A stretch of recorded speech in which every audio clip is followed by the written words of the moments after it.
My parents gave my brother-in-law control of our family restaurant after my sister's constant pressure, but when he fired our best employees, changed our recipes, and nearly got us shut down by health department, they called me back to fix his mess. I, 29M, need to get this off my chest because I don't know what to do anymore. My family owns a small Italian restaurant that has been in business for over 20 years. My parents started it when I was 9 years old, and I have been working there in some capacity since I was 16. Let me tell you how I got involved in the restaurant business. When I turned 16, my parents let me work weekends as a busboy. I cleaned tables, swept floors, and helped with basic prep work in the kitchen. During my senior year of high school, I started working more hours and learned how to take orders from customers. After graduation, instead of going to college right away, I decided to work full-time at the restaurant to help my parents. Over the next 8 years, I worked in every single position at our restaurant. I started in the kitchen learning how to make our pasta sauces from my mother's recipes. I spent 2 years learning how to prepare all our appetizers, salads, and desserts. Then I moved to the main cooking station where I learned how to make every entree on our menu. I also worked as a server for 6 months to understand what customers wanted and how to handle difficult situations.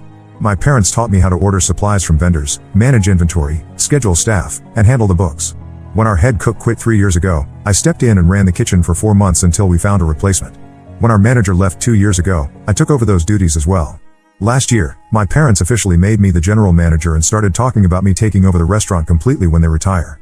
The problem is my sister Riley, 32F, and her husband Kevin, 34M. Riley never worked at the restaurant except for a few weeks during high school when my parents forced her to help during our busy summer season. She hated every minute of it and complained constantly about the smell of garlic on her clothes and how tired she was after shifts. She went to college, got a degree in marketing, and now works for a small advertising company in the next town over. Kevin worked at the restaurant for about 2 years as our assistant manager. He handled scheduling, dealt with vendors when I was not available, and helped with hiring new servers. He was decent at these tasks but never showed much interest in learning the cooking side or understanding our family recipes. He also had some issues with our longtime servers because he would try to change procedures without consulting me or my parents first. About 6 months ago, Riley started making comments about how Kevin should be running the restaurant instead of me. She would bring this up during family dinners and holiday gatherings.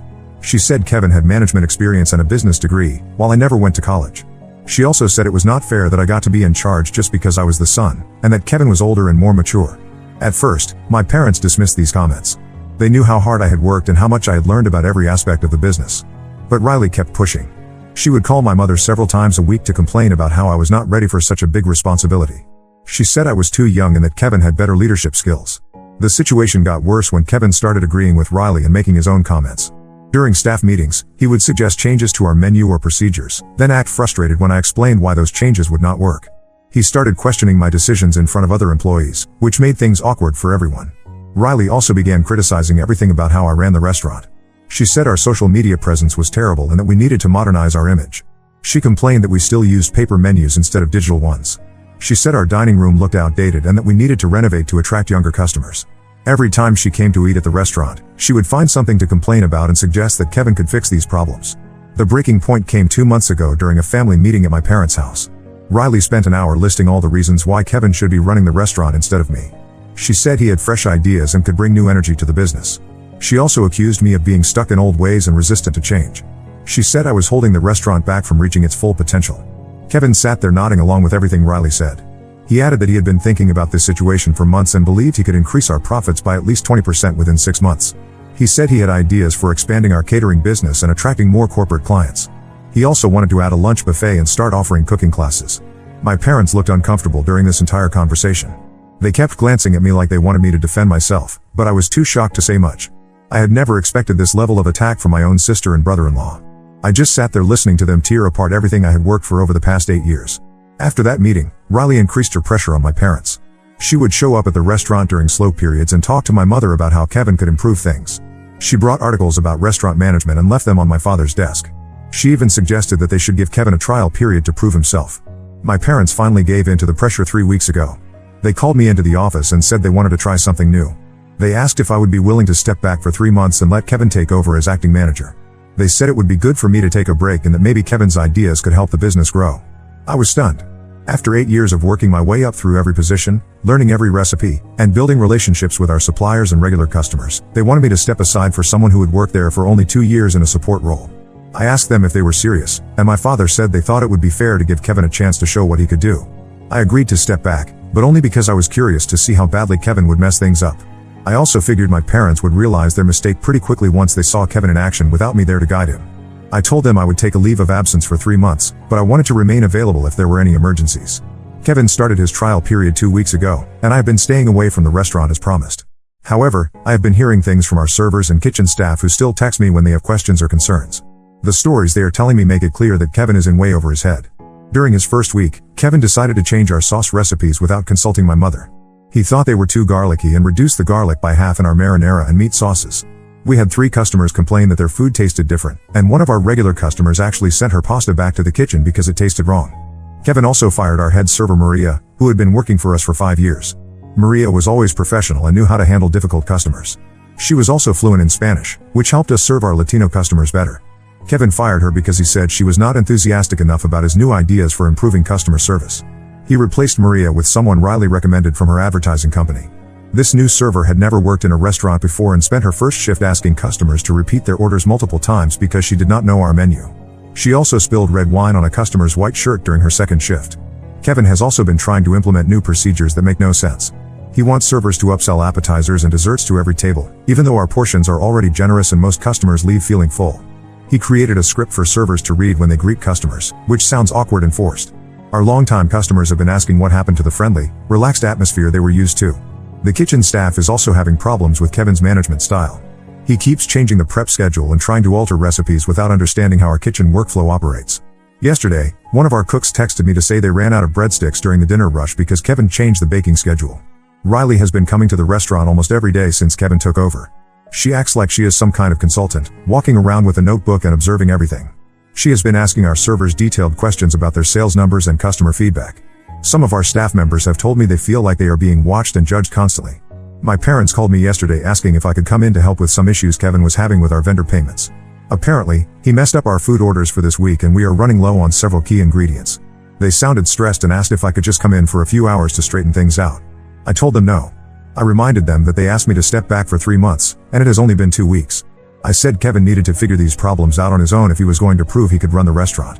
I also pointed out that this was exactly the kind of situation I had been handling successfully for years before they decided to give Kevin a chance. Now Riley is calling me selfish and stubborn. She said I am sabotaging Kevin's efforts by refusing to help when the restaurant needs me. She accused me of wanting Kevin to fail just so I could get my position back. She said I should be supporting the family business instead of letting my pride get in the way. My parents are caught in the middle of this situation. They seem to realize that Kevin is struggling, but they do not want to admit they made a mistake so soon after giving him the trial period. They also do not want to hurt Riley's feelings by acknowledging that her husband is not qualified to run our restaurant. I am not sure what to do at this point. Part of me wants to let Kevin continue failing until my parents are forced to admit they were wrong. But another part of me is worried about the long-term damage he might do to our family business. We have spent 20 years building our reputation in this community, and I do not want to see that destroyed because of Kevin's inexperience and Riley's misguided ambitions. I am also frustrated that my parents gave in to Riley's pressure without really considering how this decision would affect me. After 8 years of dedicated work and learning every aspect of the business, they were willing to push me aside based on Riley's complaints and Kevin's empty promises about increasing profits. Should I continue staying away and let Kevin prove he cannot handle the job? Should I go back and try to help, even though that might enable Riley and Kevin to take credit for any improvements? Or should I start making plans to leave the family business entirely and find work somewhere else? Update 1: I wanted to update everyone on what has been happening with the restaurant situation. Things have gotten much worse than I expected, and I am dealing with some developments that I never saw coming. First, let me tell you what happened during the rest of Kevin's trial period. After my parents called asking for help with vendor payments, things continued to go downhill rapidly. By the end of his 3rd week, Kevin had managed to mess up almost every aspect of the restaurant's operations. Our regular customers started complaining more frequently about the food quality and service. Kevin kept changing recipes and procedures without understanding why we did things a certain way. He decided our pizza dough recipe was too time-consuming and switched to a frozen dough that made our pizzas taste like cardboard. When customers complained, Kevin told our servers to explain that we were updating our recipes to meet modern tastes. The financial situation became critical during Kevin's 4th week. He had been ordering supplies without checking our budget or comparing prices between vendors. Our food costs increased by almost 30% because Kevin was ordering expensive ingredients we did not need while running out of basic items like flour and cheese. He also forgot to pay our insurance premium, and we received a cancellation notice. Kevin's management of the staff reached a breaking point when he fired 2 more long-term employees. He let go of Tony, our experienced line cook who had been with us for 4 years, because Tony questioned Kevin's decision to change our preparation methods for our most popular pasta dish. Kevin also fired Jessica, our reliable weekend server, because she refused to use his scripted greeting with customers. Riley continued to come to the restaurant daily, acting like she was Kevin's business advisor. She started rearranging our dining room furniture and putting up new decorations without asking my parents. She also convinced Kevin to spend money on expensive new menus and promotional materials that featured Kevin's photo as the restaurant manager. The situation exploded during Kevin's 5th week when we received complaints from the health department. Kevin had been ignoring our standard food safety procedures, and an inspector found several violations including improper food storage temperatures and inadequate cleaning of equipment. We received a warning that could have resulted in temporary closure if not corrected immediately. That same week, Kevin made a decision that finally forced my parents to act. Without consulting anyone, he booked an expensive catering job for a wedding reception that was supposed to serve 150 people. The problem was that Kevin promised menu items we had never made before and quoted a price that was barely above our food costs. He also scheduled this catering job for a Saturday when we would normally be busy with regular dinner service.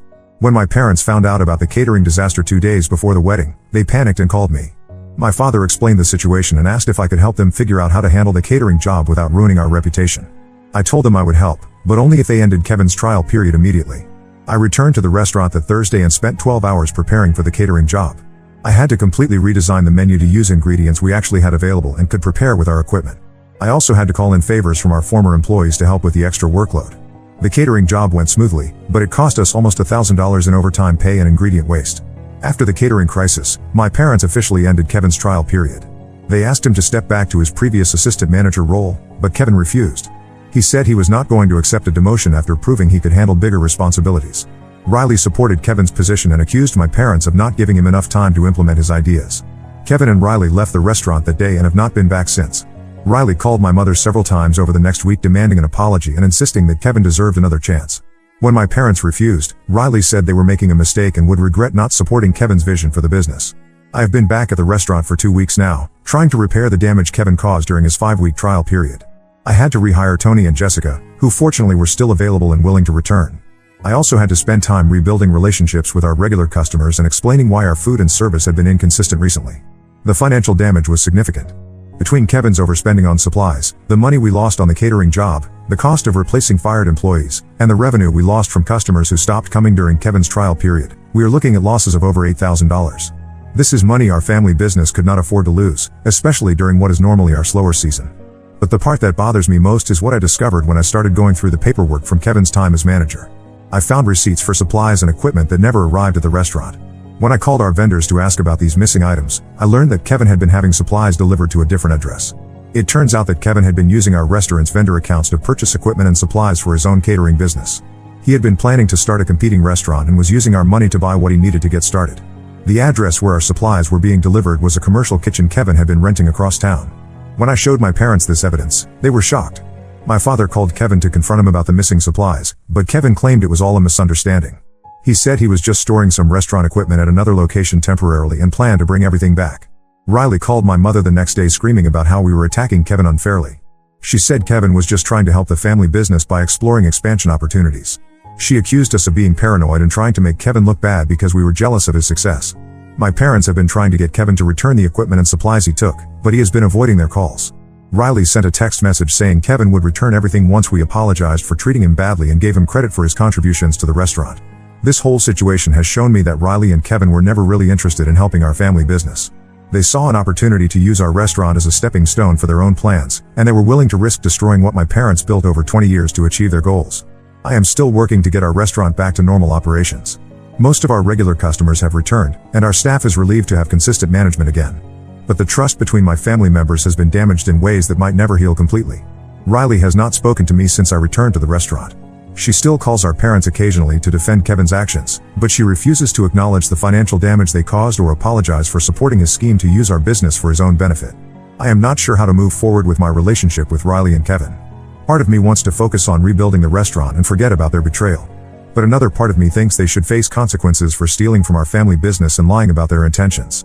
Update 2: The situation with Riley and Kevin has taken another turn that I did not see coming.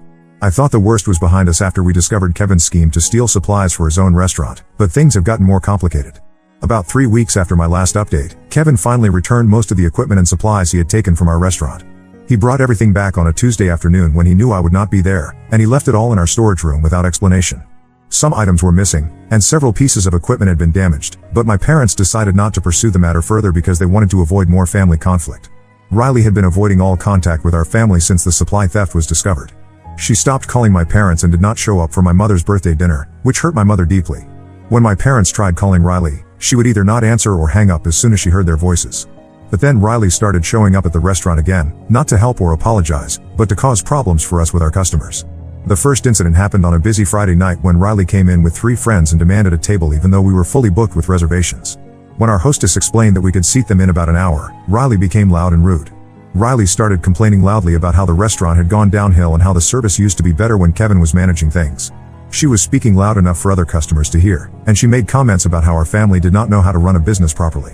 She eventually left without eating, but not before creating an uncomfortable scene that disrupted other customers' dinners. This pattern continued over the next few weeks.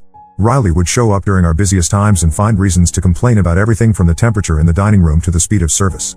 She would make negative comments about our food and tell other customers that she knew better restaurants in the area. She also started leaving negative reviews on our social media pages using fake accounts. The situation escalated when Riley began contacting our regular customers directly. She got phone numbers from old reservation lists and started calling people to tell them about problems she claimed to have witnessed at the restaurant.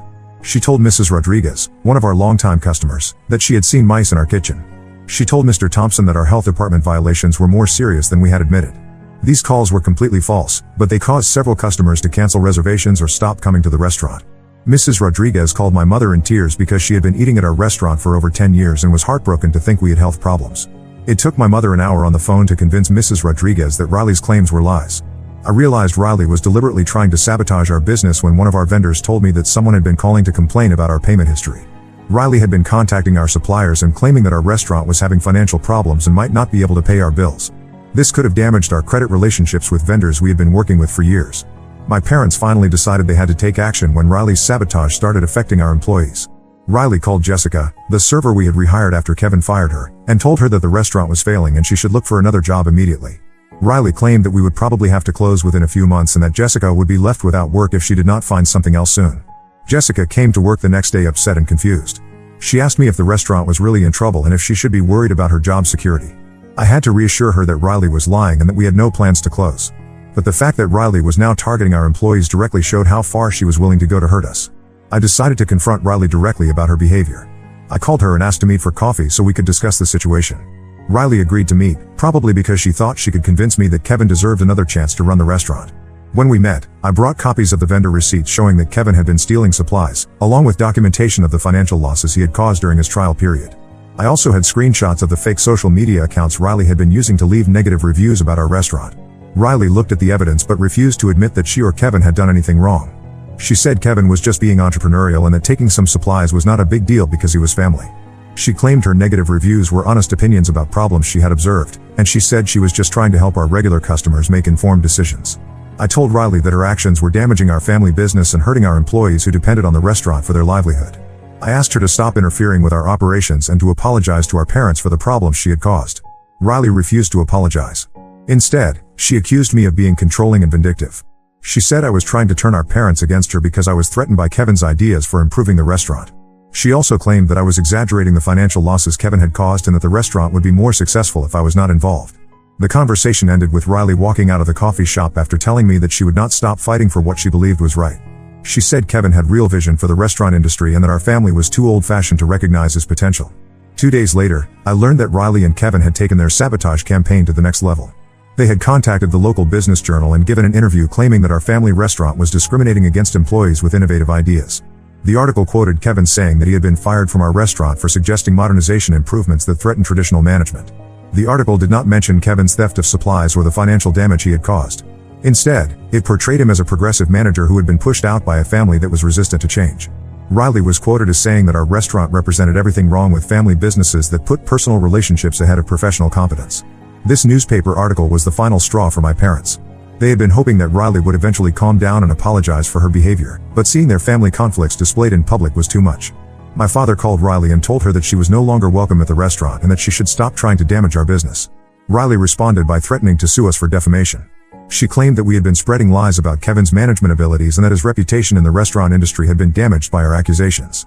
She demanded that we publish a public apology and pay Kevin compensation for lost business opportunities.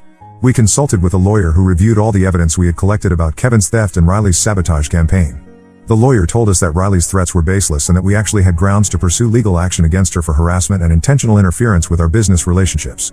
My parents decided not to file a lawsuit because they did not want to escalate the family conflict further. but they did authorize our lawyer to send Riley and Kevin a cease and desist letter demanding that they stop contacting our customers, employees, and vendors. The letter also warned them that we would pursue all legal remedies if their harassment continued. Riley received the cease and desist letter last week. She called my mother crying and claiming that we were trying to destroy her family. She said Kevin had been counting on the restaurant management position to advance his career, and now his reputation had been ruined by our accusations. She begged my mother to drop the legal threats and give Kevin another chance to prove himself. My mother told Riley that the decision was final and that Kevin would never be allowed to work at our restaurant again. She also told Riley that their relationship could only be repaired if Riley stopped trying to hurt our business and apologized for the damage she had already caused. Riley hung up the phone and has not contacted any of us since. Kevin sent one text message to my father saying that he was considering starting his own legal action against us, but nothing has come of that threat so far. The restaurant is doing better now that Riley and Kevin are no longer interfering with our operations. Our regular customers have returned, and we have been able to hire reliable staff to replace the people Kevin fired. The financial losses from Kevin's trial period were significant, but we are slowly recovering. However, the damage to our family relationships may be permanent. My parents are heartbroken that Riley chose to support Kevin's lies and sabotage rather than admitting that she had made a mistake.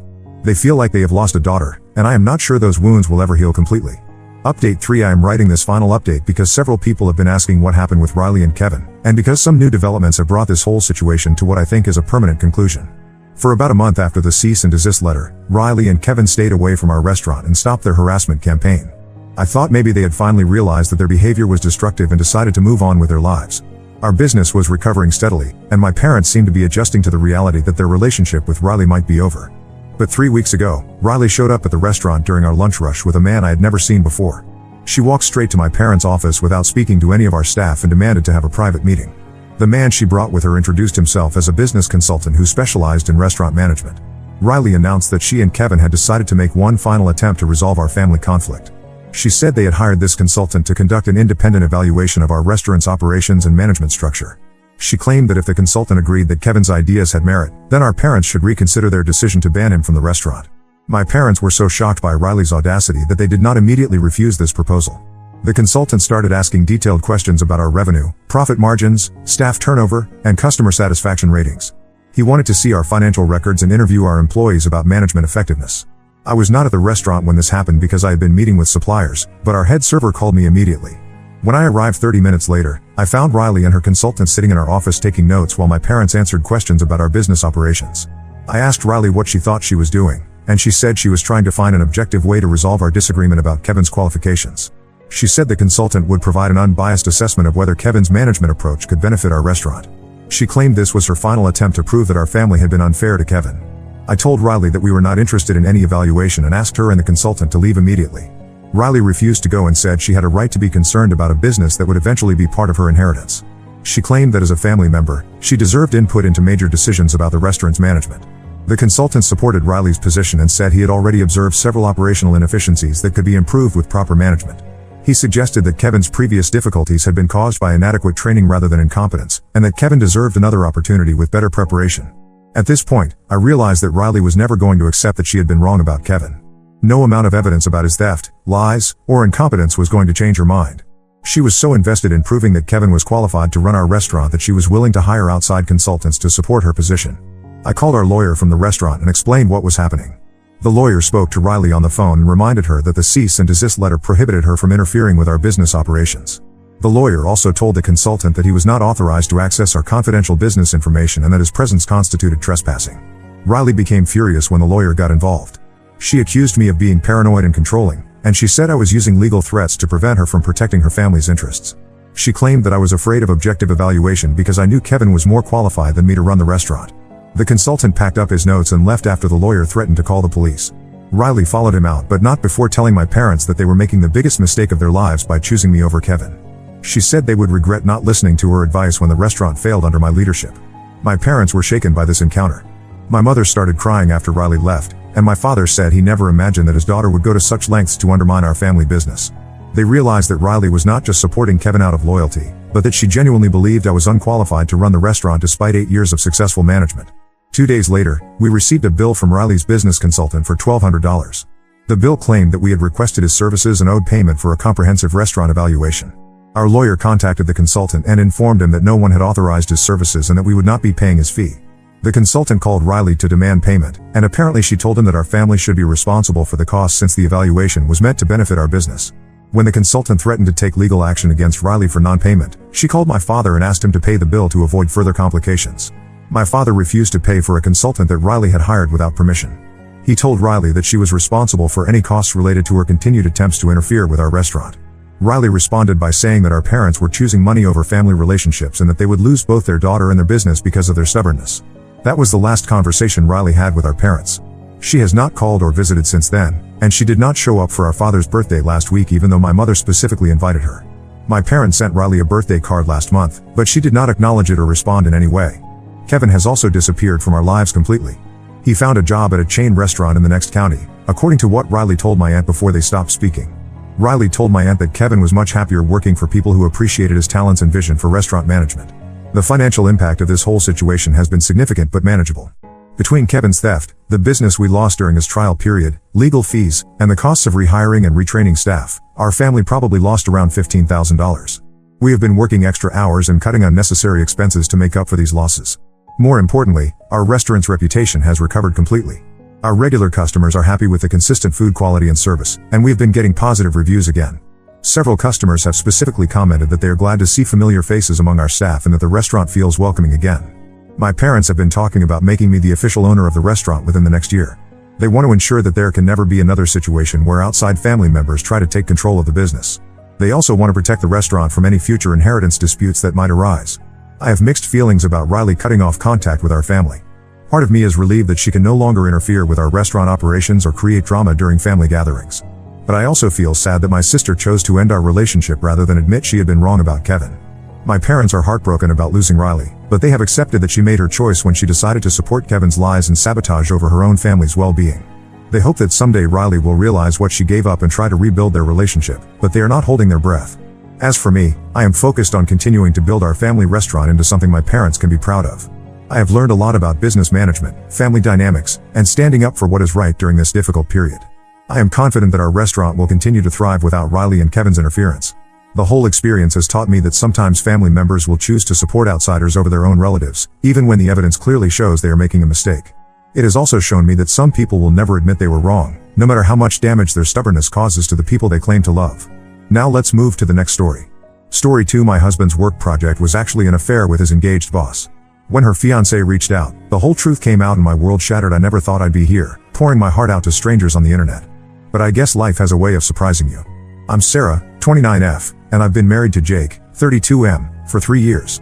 We met at a mutual friend's birthday party 5 years ago. I remember it like it was yesterday. I was running late because my car wouldn't start, and I burst into the party flustered and apologetic. Jake was the first person I bumped into, quite literally. He steadied me with his hands and made a joke about my dramatic entrance. We spent the rest of the night talking and laughing. Jake and I came from different worlds. I grew up in a small town, the youngest of 4 kids. My parents owned a local diner, and I spent my childhood helping out there, learning the value of hard work and family. Jake, on the other hand, was a city boy through and through. An only child, he was raised by his mom after his dad left when he was young. He threw himself into computers and coding as a way to cope with the absence of his father. Despite our different backgrounds, we clicked instantly. We started dating a week after we met, and things moved quickly from there. Within 6 months, we were living together in a tiny studio apartment downtown. It was cramped and the neighbors were noisy, but we were happy. We'd stay up late talking about our dreams, my desire to start my own graphic design company, his ambition to create the next big app. A year into our relationship, Jake proposed. It wasn't a grand, elaborate affair, just the two of us on a hike, our favorite activity. We reached the summit of the trail, and as I was catching my breath and admiring the view, I turned around to find Jake on one knee. The ring was simple, a small diamond set in a silver band. He later told me he'd been saving up for months to buy it. Our wedding was beautiful, held in a rustic barn venue near my hometown. All our friends and family were there. I'll never forget the look on Jake's face as I walked down the aisle, or the way my dad teared up as he gave me away. We wrote our own vows, promising to always be honest with each other and to face life's challenges together. The first 2 years of our marriage were great. We both worked from home, me as a freelance graphic designer, Jake as a software engineer for a tech startup. We'd have lunch dates in our backyard, go for evening walks with our rescue dog, Max, and spend weekends exploring new hiking trails or trying out new restaurants. We were saving up for a big Europe trip, planning to visit all the art museums I'd always dreamed of seeing. We had our disagreements, of course. Jake could be a bit of a workaholic, often losing track of time when he was deep into a project. I, on the other hand, Was sometimes too focused on the little details, nitpicking things that didn't really matter. But we always managed to work through our issues, usually over a homemade dinner and a bottle of wine. Everything seemed perfect until about 3 months ago. Jake started acting differently. It was subtle at first. He began working longer hours, often staying up late into the night. When I'd ask him about it, he'd say he was working on a big project. I didn't think much of it at first. His job could be demanding sometimes, and I knew he was hoping for a promotion. But then I noticed other changes. He became protective of his phone, always keeping it face down and taking it with him everywhere, even to the bathroom. He started going out more often, claiming he was meeting colleagues for drinks or attending work events. These outings became more frequent, sometimes happening 3 or 4 times a week. I tried to talk to him about it, but he'd brush off my concerns, saying I was being paranoid. But my gut feeling told me something was off. I started to withdraw, throwing myself into my work as a way to distract myself from the growing distance between us. Last week, I decided to do something I never thought I'd do. I checked his phone while he was in the shower. We'd always had an open phone policy, never hiding anything from each other. But lately, Jake had been so secretive that I felt I had no choice. What I found shocked me to my core.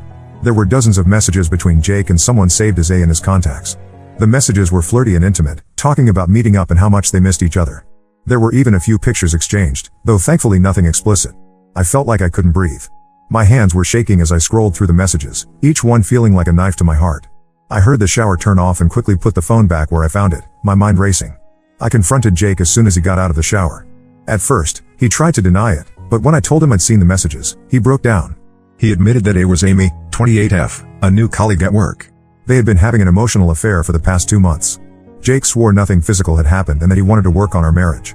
He said he'd cut all contact with Amy and even look for a new job. But I don't know if I can trust him anymore. The Jake I thought I knew would never do this to me.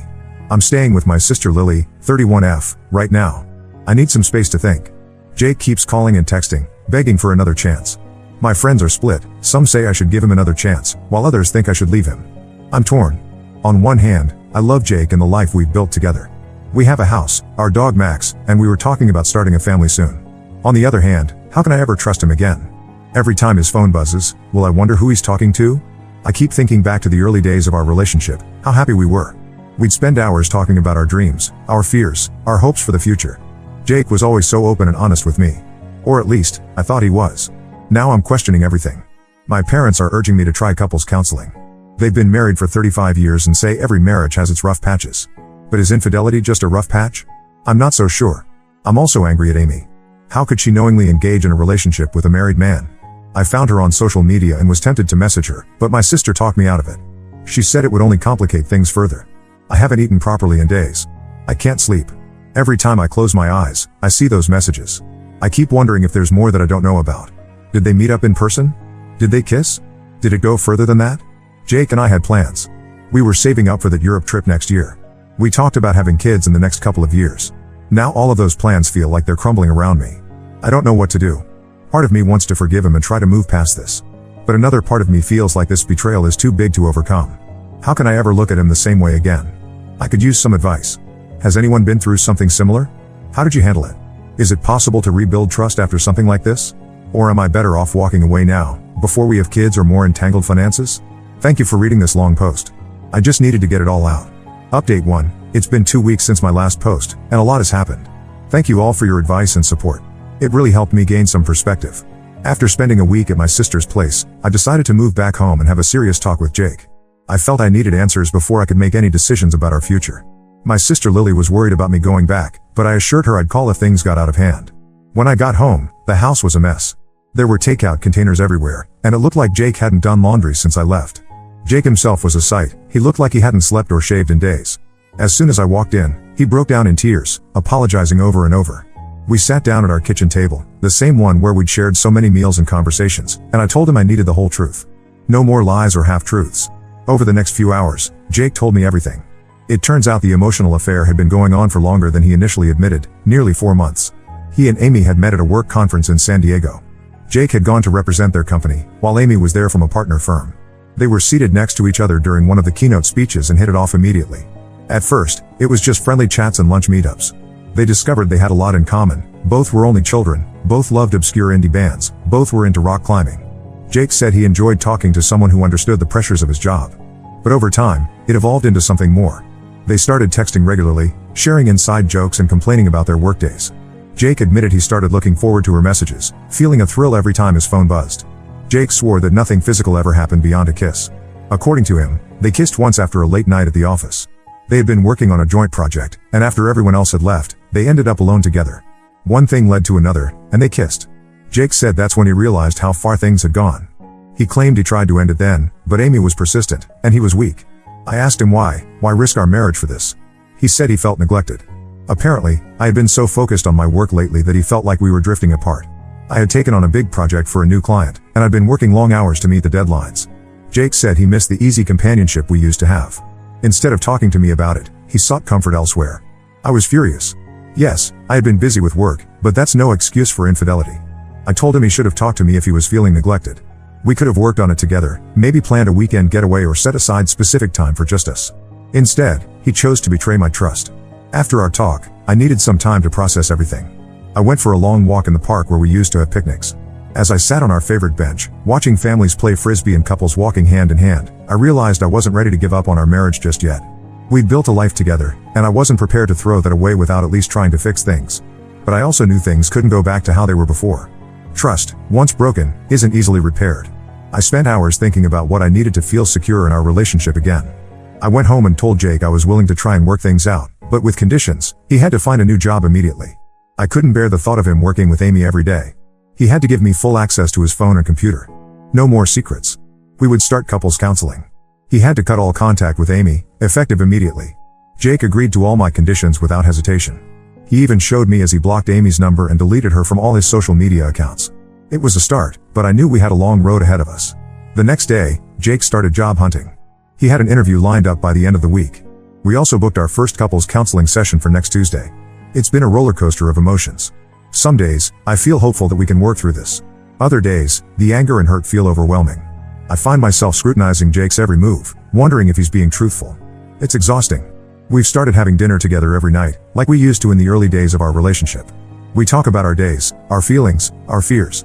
It's not always easy. Sometimes the conversation turns to the affair, and things get tense. But we're trying. I've also started focusing on myself more. I've picked up my old hobby of painting, something I'd let fall by the wayside in recent years. It's therapeutic, allowing me to express my emotions on canvas when I can't find the words. My friends and family have been incredibly supportive. My sister Lily checks in on me every day, and my best friend Emma, 30F, has been a constant source of support. Jake's mom, Linda, 58F, even called me to apologize for her son's behavior and to offer her support, whatever I decide to do. I know the road ahead won't be easy. Rebuilding trust takes time, and there's no guarantee we'll succeed. But for now, I'm willing to try. We've invested 5 years in this relationship, and I want to be able to say I did everything I could before walking away. I'll keep you updated on how things progress. Thank you again for all your support. It means more than you know. Update 2. It's been a month since my last update, and things have taken an unexpected turn. Jake found a new job within 2 weeks of starting his search. It was a lateral move in terms of position, but he took it without hesitation. He's been transparent with his phone and computer, often leaving them unlocked around me. We've been to 4 couples counseling sessions, which have been challenging but helpful. Our therapist, Dr. Martinez, has been guiding us through some difficult conversations. We've talked about our communication issues, our expectations for the relationship, and how we can rebuild trust. Jake's been actively participating, sharing his feelings and listening to mine. It's been hard, but I felt like we were making progress.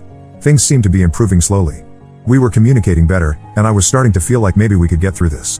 We even started planning a weekend getaway to the beach house where we spent our honeymoon. I thought it might be a good way to reconnect and make new, positive memories. But then something happened that turned everything upside down. Last week, I received a message request on Facebook from someone named David, 30M. When I opened it, my heart nearly stopped. David introduced himself as Amy's fiancé. He had discovered Amy's affair with Jake and wanted to know if I was aware of the situation. I was shocked. Jake had told me Amy was single. I immediately called Jake at work and told him to come home. When he arrived, I showed him the message. Jake went pale and started stammering, trying to explain. It turns out Jake had lied about several things. Amy wasn't just a colleague, she was his team lead. And she definitely wasn't single. Jake claimed he didn't know she was engaged at first, but admitted he found out about a month into their affair. He said he tried to end it then, but Amy threatened to make trouble for him at work if he did. I was furious. Not only had Jake cheated, but he'd continued to lie even after promising complete honesty. I felt like a fool for believing him, for thinking we could work things out. All the progress we'd made in therapy felt like it had been wiped away in an instant. I replied to David, confirming that I knew about the affair and apologizing for the pain this must be causing him. We ended up talking on the phone for over an hour, comparing notes and filling in gaps in each other's knowledge. David told me that he and Amy had been together for 5 years. They'd gotten engaged 6 months ago and were in the middle of planning their wedding. He found out about the affair when he overheard Amy on the phone with Jake, talking in a way that was clearly more than friendly. David told me that Amy had confessed to the affair when he confronted her, but she'd minimized her role, claiming Jake had pursued her aggressively and she'd only given in due to a moment of weakness. This was vastly different from the story Jake had told me. After my conversation with David, I confronted Jake again. This time, faced with the fact that I'd spoken to David, Jake finally told me the full truth. The affair had been physical from early on. They had slept together multiple times, both at hotels and at our house when I was visiting my parents. I was devastated. Every new revelation felt like a fresh betrayal. The man I thought I knew, the man I had married and planned a future with, felt like a stranger to me. I thought about all the times he'd lied to my face, all the times he'd been with her while I was blissfully unaware. I packed a bag and went back to my sister's place. I told Jake I needed time and space to think about what I wanted to do next. He begged me to stay, to give him another chance, but I couldn't bear to look at him. I'm staying with my sister indefinitely. Lily has been incredibly supportive, letting me cry on her shoulder and helping me think through my options. I've contacted a lawyer to discuss my options. I don't know if I'll file for divorce immediately, but I want to be prepared. I feel lost and betrayed. The future I thought I had has crumbled around me. But I'm also angry at Jake for his betrayal, angry at Amy for her role in this mess, and angry at myself for being so blind. I don't know what the future holds, but I know I deserve better than this. Thank you all for your continued support. I'll update again when I've figured out my next steps. Update 3, it's been 2 months since my last update, and I've made some big decisions. After careful consideration and many discussions with my lawyer, I've decided to file for divorce. The trust between Jake and me is irreparably broken, and I realized I couldn't spend the rest of my life wondering if he was being truthful. The process has been difficult. Jake initially contested the divorce, begging for another chance. He showed up at my sister's place unannounced one evening, causing quite a scene. Lily's husband, Mark, had to threaten to call the police before Jake would leave. It was painful to see him like that, but it also reinforced my decision. I couldn't be responsible for Jake's emotions anymore. After a stern talk with his own lawyer, Jake finally accepted that our marriage was over. We're now in the process of dividing our assets. It's strange, reducing 5 years of marriage to a list of items and bank accounts. We're selling the house, neither of us wants to live there with all the memories it holds. Deciding what to do with Max, our dog, was the hardest part. In the end, we agreed on joint custody. It's not ideal, but I couldn't bear the thought of never seeing him again. I've moved out of our house and found a small apartment of my own. It's in a different part of the city, close to a park where I can take Max for walks. Starting over has been tough, but also liberating in a way. I'm rediscovering who I am outside of my relationship with Jake. I've been redecorating the apartment, filling it with bright colors and art, things that are purely me. As for my career, I've thrown myself into my work. My boss has been understanding of my situation and has even offered me a promotion. It would mean managing my own team of designers. I'm considering taking it, as it would be a fresh challenge and a chance to grow professionally. I've also been in individual therapy, which has been incredibly helpful. My therapist, Dr. Patel, has been helping me work through my feelings of betrayal and anger. It's made me realize that while Jake's actions were inexcusable, there were issues in our marriage that we both contributed to. I'm working on myself, learning to set better boundaries and communicate more effectively. I've had some contact with David, Amy's fiancé. He decided to end their engagement, and last I heard, he was also in therapy to work through the betrayal. We've formed an unlikely friendship, bonding over our shared experience. It's been helpful to talk to someone who understands exactly what I'm going through. As for Amy, I heard through the grapevine that she was let go from her job due to the unprofessional relationship with a subordinate. I don't know how I feel about that. Part of me feels a sense of justice, but mostly I just feel sad for everyone involved. Jake has made several attempts to reconcile, sending flowers and heartfelt letters. The last one arrived just yesterday, a long, handwritten note apologizing for everything and asking for one more chance. While a small part of me misses the life we had, I know I've made the right decision in moving on. I deserve someone who will be honest and faithful. Looking ahead, I'm cautiously optimistic about my future. Yes, this experience has been painful, but it's also taught me a lot about myself and what I want in a relationship. I'm not ready to date yet, but I'm open to the possibility of finding love again someday. For now, I'm focusing on healing and rebuilding my life. I'm planning a solo trip to Europe, the one Jake and I were supposed to take together. It feels like a symbolic way of reclaiming my independence. I'm excited to explore the art museums I've always dreamed of seeing, to wander the streets of Paris and Rome, to find myself again. Thank you all for your support throughout